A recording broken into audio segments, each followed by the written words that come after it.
Bonjour et bienvenue dans cette interview Intelligence Multiple avec Marie Issouf. Bonjour Marie. Bonjour. Marie, avant de passer au vif du sujet, comment toi tu utilises les intelligences multiples, est-ce que tu peux te présenter, nous dire d'où est-ce que tu viens et quel est ton domaine d'expertise? Ok, alors je suis Marie Issouf, je suis originaire de Marseille. Donc je suis née à Marseille, j'ai grandi à Marseille et j'habite toujours à Marseille. Notre belle ville cosmopolite. Et en fait, si je devais me définir, j'utiliserais un terme que j'aime bien, c'est que je suis une slasheuse. Ok. Donc être une slasheuse, qu'est-ce que c'est? En fait, être une slasheuse, ça veut dire à la fois avoir une activité d'entrepreneur et une activité salariale. Ça, c'est une des définitions de slasheuse. Mhm, Mais ça veut aussi dire et surtout dire que je suis multi-activité. mhm. Et c'est un format qu'on voit de plus en plus de nos jours. Beaucoup d'adultes pratiquent différentes activités et donc ça s'appelle être un slasher. Et donc dans mes multi-activités, il y a l'activité de technicienne de l'animation. Donc je viens du milieu de l'animation, donc tout ce qui est pédagogie, ludique, etc. C'est vraiment mon domaine de prédilection depuis plus de 20 ans. À côté de ça, je suis neuroformatrice. Donc, j'ai été formée notamment par ce grand monsieur Nicolas Ulziac, Jérôme Moirot, François Chevigné, sur toutes les techniques d'apprentissage efficaces. Donc voilà, ça c'est une de mes activités dont je parlerai plus tard. Et aussi, je suis coach en prise de parole. Donc j'ai été formée par l'association Eloquentia. Mhm. Et voilà, et avec cette activité, je dispense beaucoup d'ateliers dans différents domaines, ce qui est très intéressant aussi. Ah, et une autre de mes casquettes, ma dernière casquette, et non la moindre, je suis maman solo de 3 enfants. Bisous aux enfants. Yes. Alors beaucoup de choses, beaucoup et t'appliques à ce moment-là énormément d'intelligence euh, multiple parce que tout le monde est intelligent, comme tu le dis, et tu le pratiques aussi avec, non seulement avec tes enfants, mais aussi avec tout simplement toi-même, premièrement. Justement, est-ce que pourras nous dire quel est ton mode de fonctionnement, comment toi tu fonctionnes, comment toi tu appliques, quelle est ta manière d'appliquer les intelligences multiples dans ta vie? Alors déjà, la découverte du concept des intelligences multiples, pour moi, ça a été quelque chose de très important parce que ça venait expliquer finalement un mode de fonctionnement que j'avais déjà depuis plusieurs années. Mhm, Et j'ai la chance depuis plusieurs années d'avoir pratiqué un métier dans lequel je me suis épanouie. Et c'était un métier, donc comme je vous disais, je suis technicienne de l'animation, dans lequel je fais appel à différentes choses. Voilà, il y a de la pédagogie, de la construction de projets, rédaction de projets, euh, vivre des ateliers en direct avec des jeunes, etc. Et finalement, rien que dans ce que je viens de décrire, il y a le côté intrapersonnel, l'intelligence intrapersonnelle, l'intelligence verbolinguistique lorsqu'on rédige, l'intelligence interpersonnelle lorsqu'on est en contact avec les autres. En tant que directrice, j'ai été amenée à gérer des budgets, donc ça c'est du logico-mathématique, etc. Et finalement, je me suis rendu compte quand j'ai découvert les intelligences multiples, de Howard Gardner, qui dit qu'on a 8 formes d'intelligence et qu'en fait, il y en a certaines qui sont dominantes chez nous et d'autres en sommeil. J'ai tout de suite transposé ça avec ma vie et je me suis rendu compte qu'effectivement, c'était réel, mhm. que moi, je les exploitais déjà au quotidien et que ce serait intéressant de diffuser ça et de le partager avec le grand public, de leur faire prendre conscience que finalement, il n'y a pas que les maths et le français dans la vie, notamment pour le public scolaire. J'ai trouvé que c'était important que les gens prennent conscience le plus tôt possible qu'en fait, on est tous intelligents mais différemment et qu'au plus tôt on identifie ces intelligences dominantes, au plus tôt on trouve des techniques d'apprentissage liées à ces intelligences et à ce moment-là, on peut devenir plus performant, gagner en confiance et surtout choisir une orientation scolaire ou professionnelle qui est adaptée à notre personne. Et c'est pour ça que j'ai voulu fonder l'association Enjoy Club Plaisir d'apprendre, dans laquelle justement on accompagne tout un chacun, enfant, ado ou adulte, à découvrir et développer son plein et véritable potentiel via les intelligences multiples. Et tu disposes d'ateliers d'intelligence multiple. Et moi, j'ai observé aussi ton mode de fonctionnement pour te préparer aussi à cette interview. tu as utilisé le côté verbo-linguistique, tu as utilisé aussi logico-mathématique parce que tu as pris des notes, tu as noté des chiffres, etc. Est-ce que dans ta manière de fonctionner au quotidien, tu as besoin de ce côté logico-mathématique et verbo-linguistique? Ah, complètement, que ce soit dans ma pratique professionnelle ou dans ma vie au quotidien. Et en fait, ce que j'aimerais faire comprendre au grand public, c'est qu'on utilise tous les intelligences multiples au quotidien. Et pour mieux le comprendre, j'ai envie de faire un cas pratique, Mhm. de transposer avec ma vie personnelle. Je vais vous donner un exemple pour que vous le compreniez dans la vie d'un adulte, c'est-à-dire je vais me citer un exemple, et ensuite on parlera un peu de comment ça se manifeste chez les ados, ce que Ok. ça peut leur apporter, et chez les enfants aussi. Donc, prenons la journée type de Marie Issouf, donc les intelligences multiples chez Issouf Marie. À Marseille. À Marseille, voilà. Donc, comme je vous le disais, j'ai différentes casquettes. Et donc, je me lève le matin, plus tôt que les enfants. Et là, à ce moment-là, petit moment de spiritualité. Et ce moment de spiritualité dans le calme, quand les enfants sont encore endormis, c'est ce qu'on appelle l'intelligence existentielle. Donc, tout de suite, dès le matin, je fais appel à mon intelligence existentielle. Donc c'est la neuvième qui est arrivée après les fameux 8 que Howard Gardner il a proposé en 4.23. Et donc c'est la neuvième qu'aujourd'hui, nous, dans notre pratique neuroformateur, on l'a intégrée entièrement parce que c'est quoi justement? C'est vraiment ce côté. Le- En fait, c'est le fait de se poser des questions sur sa place dans le monde, la vie, le fonctionnement des choses, etc. Et ça, c'est quelque chose qui est présent chez beaucoup de personnes. Euh, pour certains, c'est très présent, pour d'autres, moins, mais c'est réel. Et c'était important de la rajouter en neuvième intelligence. Mais effectivement, Howard Gardner parle de 8 intelligences. Et avec les neuroformateurs, voilà, on estime que l'intelligence existentielle est réelle, elle existe. Et donc, on a 9 formes d'intelligence. Donc effectivement, la journée d'Issouf Marie commence avec un petit moment de spiritualité, donc intelligence existentielle. Les enfants se lèvent, on s'occupe des Et enfants. tu fais quoi dans cette spiritualité? Ça se traduit par quoi? Ça se traduit par des actes qui me rapprochent spirituellement de mes croyances. C'est un Ok. moment où je suis seule, où certains vont méditer, certains voilà. Et ça, voilà. Et moi, à ce moment-là, je me retrouve dans le calme et ça me permet de bien commencer la journée. Mhm. Voilà, les enfants se lèvent, on s'occupe des enfants, on a un timing, n'est-ce pas? Hein, les parents se Tu t'occupes reconnaîtront. d'enfants. Ça va, on. Toi, tu t'occupes des enfants. Je m'occupe des enfants, effectivement, en tant que maman solo, mais quand je dis on, c'est, voilà, toutes les personnes qui regardent et qui sont parents, on est ensemble, on se comprend, on s'occupe des enfants dans un créneau assez limité. Mhm. Et là, donc, il faut gérer le temps et faire toutes ces tâches dans le temps imparti. Mhm. Et là, on fait appel à une intelligence logico-mathématique parce qu'il faut bien gérer. Alors, il faut savoir que je vais citer un certain nombre d'intelligences, mais il y a plein d'intelligences qui se multiplient dans cet espace-temps. Par exemple, là, je vous parle de logico-mathématique parce qu'il faut gérer le temps pour être à l'heure à l'école. C'est très important parce que s'ils ne sont pas à l'heure à l'école, ils ne vont pas à l'école la journée. Et s'ils n'y vont pas, ils restent avec nous. Et s'ils restent avec nous, ça pose un problème. Donc, on fait tout pour être dans les temps pour aller à l'école. Et du coup, on est dans l'interpersonnel, l'intelligence interpersonnelle parce qu'on est en interaction avec nos enfants. Question, est-ce que c'est stressant pour toi? Non, Est-ce que pour les enfants, c'est stressant? non.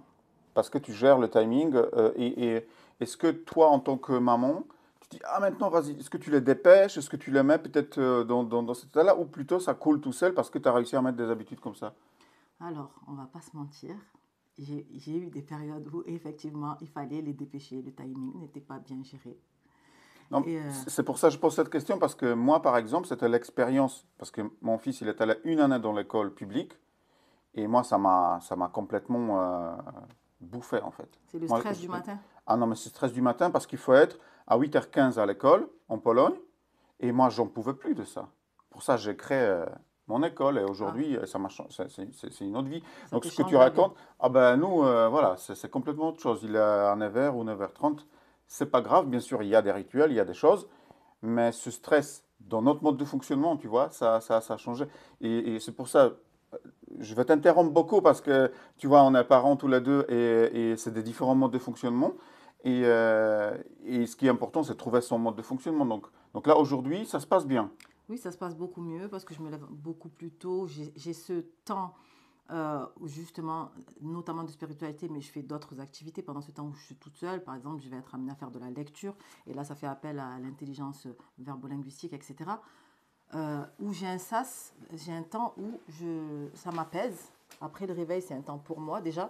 C'est-à-dire qu'en tant que parent, on a tendance, on est assez dévoué pour nos enfants. On fait beaucoup de choses pour eux. Parfois, on est amené à s'oublier et donc on le vit mal.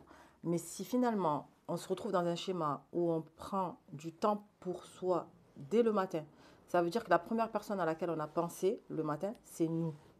Et si on sait qu'on s'est donné du temps, là, on est plus disposé, on est plus détendu pour donner en deuxième temps ce temps à nos enfants qui est nécessaire.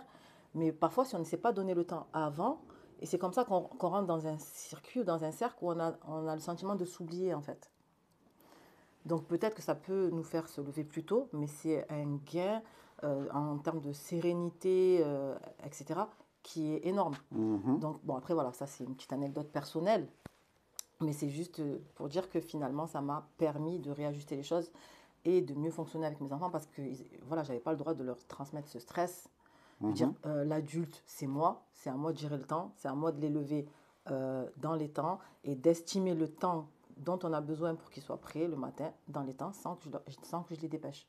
Et d'estimer le temps où, effectivement, parfois, il y en a qui vont pas se lever tout de suite parce que fatigue, parce que c'est des êtres humains, qu'il y a des jours où on se lève instinctivement et d'autres jours où on a envie de traîner, c'est humain. Et ça aussi, il faut le quantifier dans le temps qu'on donne aux enfants le matin. Bref, donc pour revenir à la préparation, ok, matin, on s'occupe des enfants, on les dépose à l'école. Donc on a utilisé du logico-mathématique, l'intelligence interpersonnelle et j'en passe. Dépôt des enfants, oui, on est content, à l'heure. Et là, direction la salle de sport. Encore un temps pour soi, mais qui est nécessaire pour être en forme et en bonne santé, pour avoir l'énergie de s'occuper des enfants et de faire ses activités annexes. Et là, on est sur du kinesthésie corporelle. Là, je fais appel à l'intelligence kinesthésique corporelle. Donc, il est seulement... donc, je dépose les enfants à 8h30 à l'école. 8h40, salle de sport, car j'ai la chance que la salle de sport est le trottoir en face de l'école des enfants. C'est une grande chance. Et tu fais tout à pied à Marseille. Et je fais tout à pied. Donc, salle de sport, ok. 10h, sport terminé. Donc, j'ai déjà fait appel entre l'heure du réveil et donc à peu près 6h du matin et 10h. J'ai utilisé mon intelligence existentielle, verbo-linguistique, logico-mathématique, interpersonnelle et avec le sport, l'intelligence kinesthésique corporelle. D'accord? Donc ça, c'est seulement la matinée. Retour à la maison. Comme je vous ai dit, j'ai différentes activités. Donc j'ai une activité salariée et une activité d'entrepreneur. Ce qui signifie que parfois, je suis amenée à travailler à la maison, comme beaucoup, en télétravail. Retour à la maison, télétravail. Et là, je me retrouve toute seule à travailler, à produire. En tant que neuroformatrice, je suis beaucoup dans l'ingénierie de formation. Ça veut dire que je crée des contenus et des modules de formation. Et là, je me retrouve en situation où je travaille toute seule. Et ce temps-là, c'est ce qu'on appelle l'intelligence intrapersonnelle. L'intrapersonnel, c'est le temps où on est posé tout seul, en réflexion, etc. Et c'est des temps dont on peut avoir besoin. Certaines personnes en ont besoin plus que d'autres. Certaines personnes ont des modes de fonctionnement au niveau de leur méthode de travail ou de leurs apprentissages où ils ont besoin d'être seuls. D'autres ont besoin de travailler en groupe. Donc moi, notamment au niveau de mes intelligences dominantes, parce qu'il faut savoir qu'en tant que neuroformateur, on a un outil qui est très intéressant lorsqu'on va être amené à accompagner des individuels ou des groupes, qui est un questionnaire d'intelligence. À l'issue de ce questionnaire, on vous donne vos résultats sous forme de graphique ou autre, et les 9 intelligences apparaissent, et on voit les niveaux d'intelligence. Et par exemple, puisqu'on est en train de parler de mon cas concret, quoi de mieux que de parler de soi-même pour transmettre une information. Donc, dans mon cas, mes 2 intelligences dominantes sont intrapersonnelles et interpersonnelles. Elles sont exactement au même niveau. Et l'intrapersonnel se manifeste par le fait d'avoir besoin, à un moment donné, au niveau du mode de fonctionnement dans le travail, de travailler seule. Et donc, en tant que formatrice, je produis des contenus de formation. J'ai besoin de réfléchir toute seule. Par contre, en tant que formatrice, je vais être amenée à aller animer des ateliers.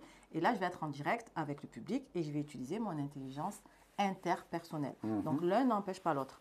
Et dans mes deux autres intelligences dominantes, il y a verbo-linguistique et logico-mathématique. Mhm. Et donc, du coup, le questionnaire, il permet de voir, euh, tu as dit, les niveaux d'intelligence, c'est plutôt voir quelles sont les intelligences dominantes Dominante. par rapport, en fait, à d'autres intelligences. C'est plutôt quel est ton mode de fonctionnement avec les intelligences au jour d'aujourd'hui. J'aime beaucoup dire aussi intelligence et compétence parce qu'on peut les faire réellement évoluer. Et c'est pas parce que je fais un questionnaire aujourd'hui et je vois en fait quelles sont mes dominantes et qu'est-ce que peut-être j'utilise un peu moins au jour d'aujourd'hui parce que peut-être mon métier fait comme ça, parce que je suis dans telle ou telle circonstance de vie et ça fonctionne comme ça. Mais toi aussi, tu m'as dit, tu fonctionnes beaucoup par challenge. T'aimes beaucoup ça. Et t'aimes bien jouer aussi. Elle aime bien jouer. Et, euh, si tu devais expliquer ou auto-analyser ça, donc déjà en mode en intelligence intrapersonnelle, qu'est-ce qui fait que toi, tu as des résultats et tu as besoin de ce challenge? Parce qu'il y a beaucoup de personnes comme ça. Est-ce que tu as déjà analysé ça aussi? Est-ce que tu as mis ça dans ta journée euh, type? Euh, oui, quelque part, oui. Parce que par exemple, quand, comme je te disais, je finis ma matinée sur un temps intrapersonnel où je vais être amenée à être en télétravail et à produire. Mhm, J'ai un laps de temps défini parce que l'après-midi, je pars sur une autre activité. Je vais être amenée à me déplacer, à aller en atelier, notamment mon activité de coach en prise de parole, où je vais être en direct avec des collégiens ou des lycéens ou autres. Donc, quand je vais me poser en télétravail, j'ai un temps imparti et donc il faut que je me fixe des objectifs à atteindre dans ce temps imparti. J'ai des tâches, je vais travailler sur telle thématique, je vais fractionner parce qu'on sait que au niveau du travail, c'est bien de fractionner les temps. On peut utiliser la technique du Pomodoro notamment, où on travaille pendant 25 minutes, on fait une pause et on reprend. Et pendant ces tranches de temps de travail, on se donne des objectifs. Donc quelque part, on se challenge. Dès lors qu'on se donne des objectifs et qu'on met en place une organisation pour atteindre ces objectifs, c'est une forme de challenge. Donc finalement, le challenge fait partie de notre vie au quotidien. Quand je me donne pour objectif de déposer mes enfants à l'heure à l'école, c'est un challenge. mhm, Finalement, on se challenge tous les jours. Mais effectivement, toi qui me connais, les gens qui me connaissent savent que j'aime être challengée. Je me challenge moi-même. J'attends pas d'être challengée. Je me crée mes propres challenges parce que j'ai compris que ça faisait partie de mon mode de fonctionnement et c'est ce qui me faisait réussir un certain nombre de choses et atteindre un certain nombre d'objectifs. C'est ce qui me faisait avancer. Ça me stimule en fait. Et j'associe le challenge au jeu en fait. Moi, dans le challenge, je ne vois ni pression ni stress. mhm. Moi, dans le challenge, je vois la stimulation, je vois un objectif précis à atteindre et une date butoir ou un horaire butoir. Donc ça devient un objectif SMART en fait. Voilà, et moi, c'est ce dont j'ai besoin. À partir du moment où je définis une date butoir pour atteindre un objectif, je vais mettre en œuvre une organisation pour atteindre cet objectif. Et ça me stimule en fait. Mhm. Ça ne me met pas du stress, ça me stimule. Ça, voilà. Parce que je vois les choses comme un jeu en fait. Parce que tu utilises aussi cette intelligence intrapersonnelle pour te connaître toi, pour faire ton introspection. Et toi, c'est peut-être dans ton mode de fonctionnement, ça te permet ça te stimule. Mais il y a des personnes où le challenge, ça les stimule pas du tout, c'est l'inverse. Et ça les stresse. Oui, parce qu'en fait, je me dis que, bon, ok, on a des objectifs, etc. Ces objectifs, en général, ils sont plutôt importants. Mais voilà, il n'y a pas mort d'homme. Je veux dire, la vie ne va pas s'arrêter parce qu'on n'a pas atteint un objectif. Et si on ne l'a pas atteint, on va analyser pourquoi on ne l'a pas atteint, on va réajuster et on fera mieux la prochaine fois. Ça reste des expériences de vie. Donc moi, je le vois comme ça. Hmm. Autant j'aime gagner, donc j'aime atteindre mes objectifs dans la vie, parce que dans le jeu, j'aime gagner. Donc dans la vie, j'aime avoir cette autosatisfaction d'avoir atteint mes propres objectifs. Mais je suis consciente aussi que c'est possible de ne pas les atteindre et à ce moment-là, on analyse et on réajuste. Qu'est-ce qui a fait que je ne l'ai pas atteint? Est-ce que l'objectif n'était pas réalisable dans le temps imparti? Est-ce qu'il y a eu des paramètres extérieurs qui ont fait que? Mais est-ce que je n'aurais pas pu anticiper aussi que ces paramètres extérieurs pouvaient exister? Dans ces cas-là, il aurait fallu euh, que je choisisse une date plus éloignée pour atteindre Hmm. cet objectif, etc. Enfin bref, on analyse sa pratique, on réajuste et on fait mieux la prochaine fois. Donc ça reste une expérience où on apprend et on grandit. Et moi, c'est ce qui me plaît dans la vie, en fait, au quotidien, que ce soit dans le domaine professionnel ou dans le domaine personnel. C'est ça qui est stimulant, en fait, c'est de vivre des choses, d'analyser, de réajuster et de faire mieux la prochaine fois. Et voilà. Ok. Et donc, si on continue ta journée type et les intelligences multiples, donc tu travailles dans l'après-midi, souvent une autre activité. Voilà cette autre activité de coach en prise de parole. Et là, je suis en direct avec le public. Et Ok. ça aussi, j'en ai besoin. Ça me Hmm. stimule. Et là, on a dit, c'est l'intelligence euh, interpersonnelle. Oui. C'est inter, c'est quand on est en interaction avec les autres ou on échange avec les autres. Et bien sûr, j'utilise beaucoup le verbo-linguistique en tant que formatrice, comme j'anime des ateliers. Et surtout de prise de parole. Donc là, on est en plein dedans de verbo-linguistique, argumentation. Mais est-ce qu'il y a aussi le côté kinesthésique là-dedans? Alors, chez moi, je pense qu'il est présent le côté kinesthésique. Vous avez dû remarquer depuis tout à l'heure que je parle avec les mains, notamment en tant que bonne Marseillaise qui se respecte, qui vient du Sud, on parle beaucoup avec les mains. Et finalement, c'est une question intéressante que tu me poses parce que quand j'analyse un peu ma pratique, que je m'observe un peu, bon, on a déjà été amené à faire aussi des vidéos. Et une fois, j'ai eu ce constat, j'ai regardé une vidéo de moi en atelier Mhm. en train d'animer un atelier. Et ce jour-là, quand j'ai regardé cette vidéo, euh, on était dans un contexte où je ne pouvais pas mettre le son. Donc je découvre la vidéo et je l'écoute sans le son. Hmm. Et quand je me regarde, j'avais l'impression de voir une rappeuse, une chanteuse qui faisait un rap face aux enfants, face aux élèves. Et c'est là que j'ai compris que dans ma façon d'animer, en fait, euh, j'utilisais aussi le kinesthésie corporelle parce que j'utilise beaucoup mes mains, j'utilise beaucoup mon corps, j'utilise l'espace. Et finalement, en tant que formatrice, je suis dans le verbo-linguistique parce que j'échange, mais pas que. Je suis aussi dans le kinesthésique corporel parce que j'utilise mon corps, j'utilise l'espace, je me déplace pour aller euh, au contact des participants, etc. Ok. Et donc, dans ton mode de fonctionnement, tu as besoin de deux temps, en fait. Temps pour toi et temps avec les autres. Avec les autres, exactement. Et le temps pour moi aussi, il est diversifié. Ça peut être de l'existentiel, ça peut être du sport, donc du kinesthésie corporelle, ça peut être aller marcher parce que j'aime beaucoup marcher dans un environnement plus dans la nature. Et là, ça fait appel à l'intelligence naturaliste. J'aime bien faire du roller, ça fait partie de mes activités. Comme je vous ai dit, en tant que slasheuse, je suis multi-activité. Mhm.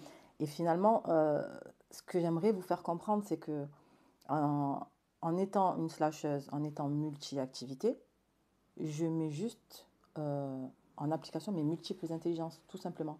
C'est comment je vis mes intelligences multiples au quotidien. Et ce que moi je vis, ça n'a rien d'exceptionnel. Beaucoup de personnes vivent comme ça, c'est juste que moi, je l'ai conscientisé. Oui. Et dès lors que je l'ai conscientisé, j'ai identifié quelles intelligences étaient dominantes chez moi. Parce que finalement, on a des intelligences qui sont dominantes, qui correspondent à notre mode de fonctionnement, notamment dans les apprentissages ou dans le travail.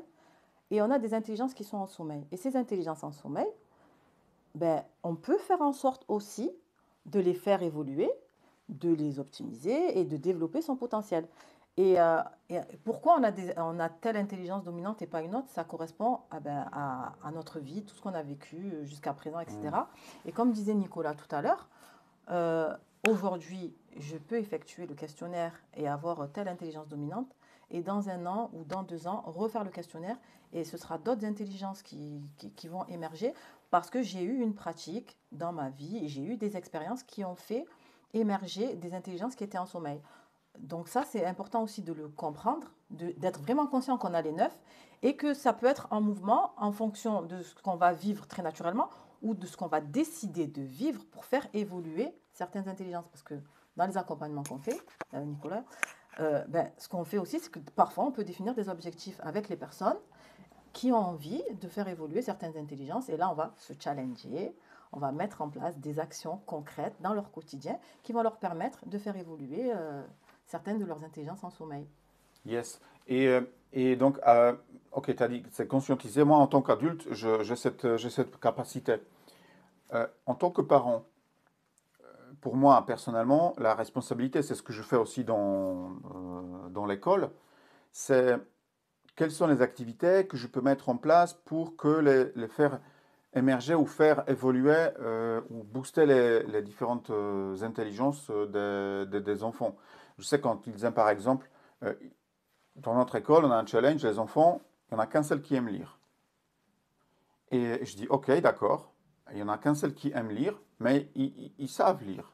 Mais au jour d'aujourd'hui, c'est pas ce qui les anime, etc. Et donc, moi, je me dis, quelles sont les activités? Et donc, j'en cherche des petites choses. Comment on peut les amener à peut-être, s'ils veulent faire une activité kinesthésique, OK, mais il faut d'abord lire la notice, Complètement. par C'est exemple. ce que j'allais Ou, te donner comme je exemple. leur fais, par exemple, tu as les exercices de lecture rapide, rayer les lettres. Je dis, là, on va pas lire. Par contre, je vous donne un petit défi, 5 minutes, ou même moins, 3 minutes.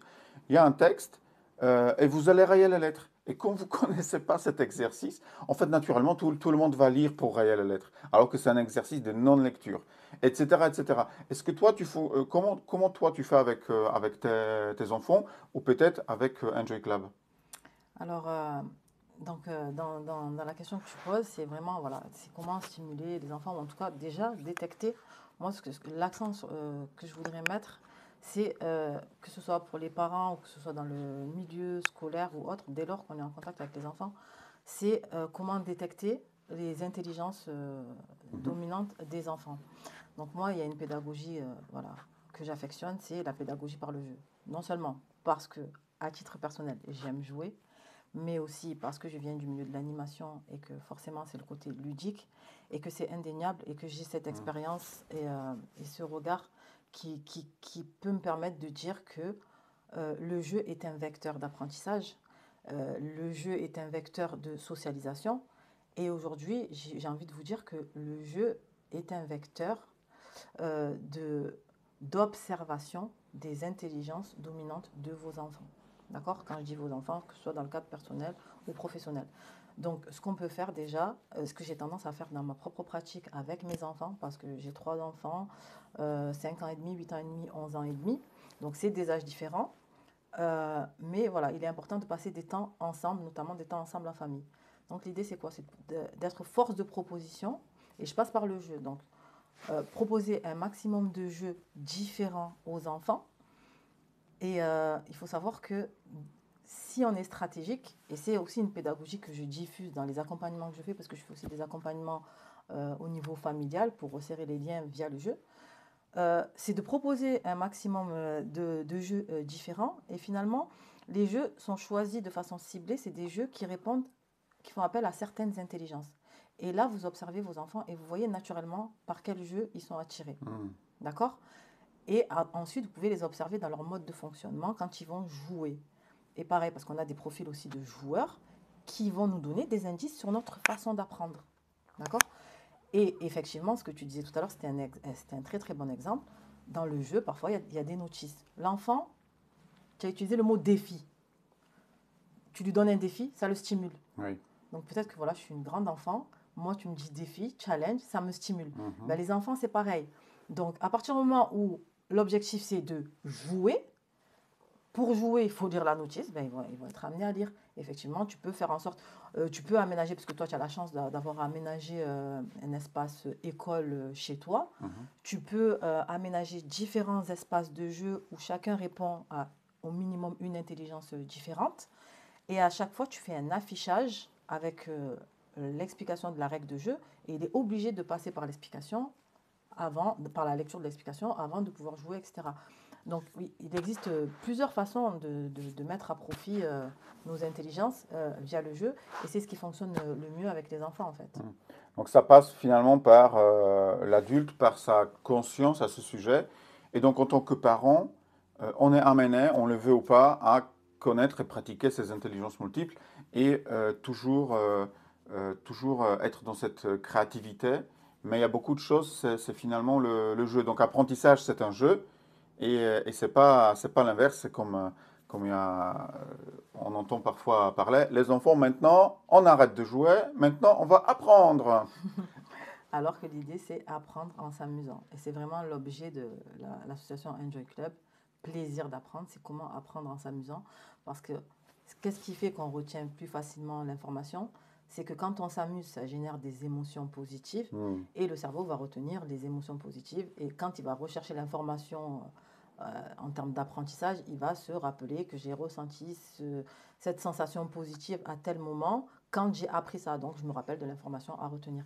Et c'est ce qu'il faut comprendre dans la pédagogie par le jeu. C'est pas juste jouer pour jouer. C'est que vraiment, ça génère des émotions positives qui restent, qui sont ancrées en nous, qu'on retient, en fait. Marie, notre interview touche à sa fin. Euh, Est-ce que tu as un dernier message, dernier mot, peut-être dernier sujet que tu aimerais encore partager? Il y aurait tellement à dire concernant les intelligences multiples, mais voilà, ce que je voudrais que chacun comprenne, c'est que euh, les intelligences multiples, c'est vraiment quelque chose qu'on utilise au quotidien, à toute tranche d'âge.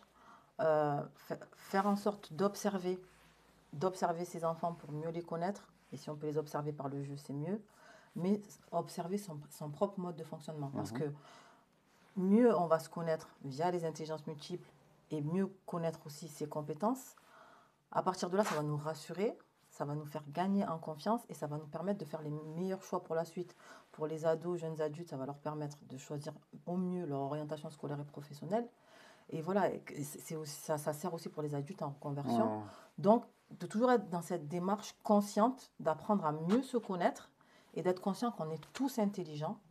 Et c'est juste qu'il faut identifier dans quoi on excelle et gagner en confiance en fait. Ben, merci beaucoup pour ton partage. Est-ce que tu as un tout dernier mot à partager encore? Encore un dernier mot. Donc, ce que je dirais, c'est que via les intelligences multiples, on peut gagner en performance et surtout en épanouissement. Ce que je voudrais qu'on retienne, c'est l'épanouissement, la recherche de l'épanouissement. Ok, donc le mot clé épanouissement, et c'est vrai, tu es une maman épanouie, une maman qui profite et qui a trouvé son mode de fonctionnement, et c'est ça en fait que ben, je te remercie énormément encore pour ce partage, parce que c'est aussi, j'en suis persuadé, tu es une source d'inspiration pour d'autres personnes qui nous regardent. Donc encore une fois, merci beaucoup, et à très bientôt peut-être à Marseille. Je vous dis à bientôt et d'ici là, enjoy!